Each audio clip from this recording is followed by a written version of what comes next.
Hey, what's up guys, Garen here from Code the Web, and in this video we're going to be talking about grid layout, and in that we're going to also go over the card layout and also irregular grids. I have some I have some examples, to show you guys. I think all of them do a pretty good job of implementing the grid layout, whether it be in card form or in irregular grid form.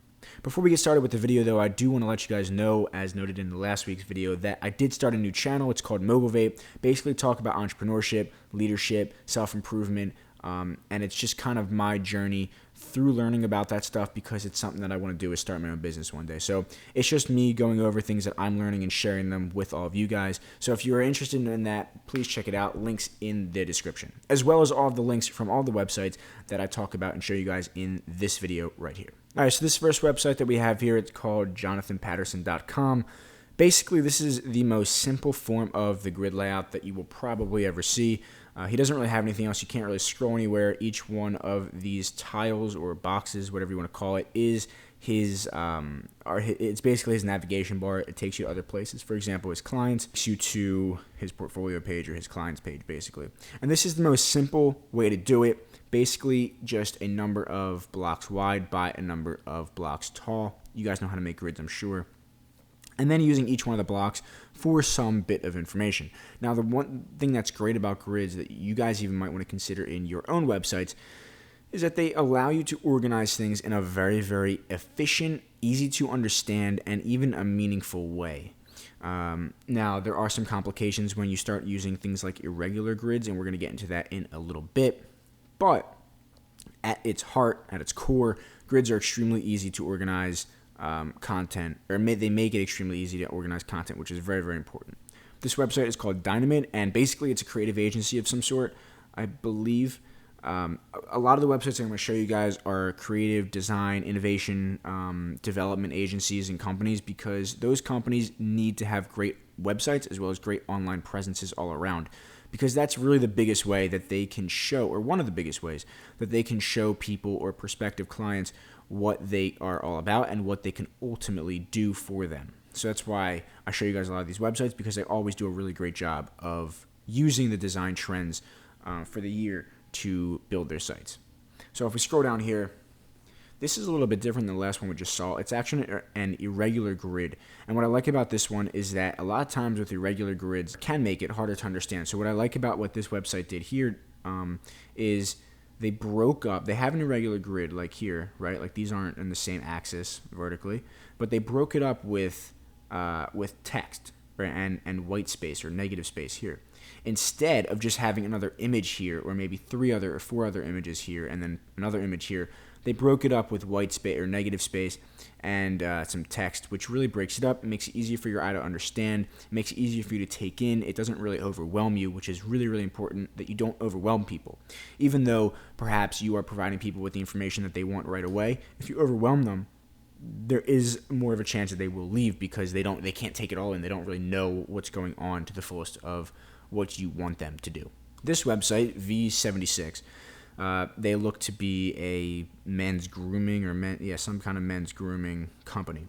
But they use an irregular grid. But what they do is, on the left-hand side, they split the page in half. And on the left-hand side is their slider, where they talk about whatever things they want to be promoting to you. And then on the right side, as you scroll down, there is a grid there with a bunch of other things. Also, I want to point out that this right column here slides slightly faster than the left column. So there is a little bit of irregulation with this grid. However, I still think it really does a good job, because this left panel, or this left block, or the left half of the screen really, is more or less static, and so there's not too much going on. So I think that's really also still a pretty good implementation of a grid, more specifically of an irregular grid. All right, I don't actually know how to pronounce this website, so I'm not even going to try, because I know that I'm going to mess it up. But anyway, this looks to be like an artist of some kind. Pretty crazy artwork. But it is irregular, because as you scroll down, you will see a lot of the images are not on the same axis, because a lot of the images are different sizes. So I thought that was pretty cool. But it's still, because it's not too overwhelming, because they do have, some white borders and stuff like that. And if you mouse over it, it will bring up this like button, and black it out a little bit. So I thought that was pretty good. All right, here, this one, last two that I have to show for you guys. And this is actually, I ordered these in like my favorite one. So this one, I guess, is my second favorite. This one is called Pixelian. It's a film, photography, and digital agency, it looks like. And basically, as you scroll down, they have somewhat of an irregular grid, somewhat regular, somewhat irregular with what they've got going on. One thing I did like is these beautiful, bold images that they have. I think they do a really good job of implementing them. And for some reason, because the images are so cinematic, I guess, and so well edited, I don't really have a problem with looking at all of these and everything that's going on. However, once you get down here to this area, it is kind of a little confusing. There's a lot going on here. It's not bad by any means. It still works. I still was able to look at it and enjoy it, but it does get a little confusing and maybe even a little overwhelming with what they have going on here.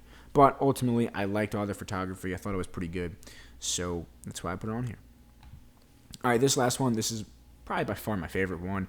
This is completely an irregular grid, more or less. Yeah, pretty much.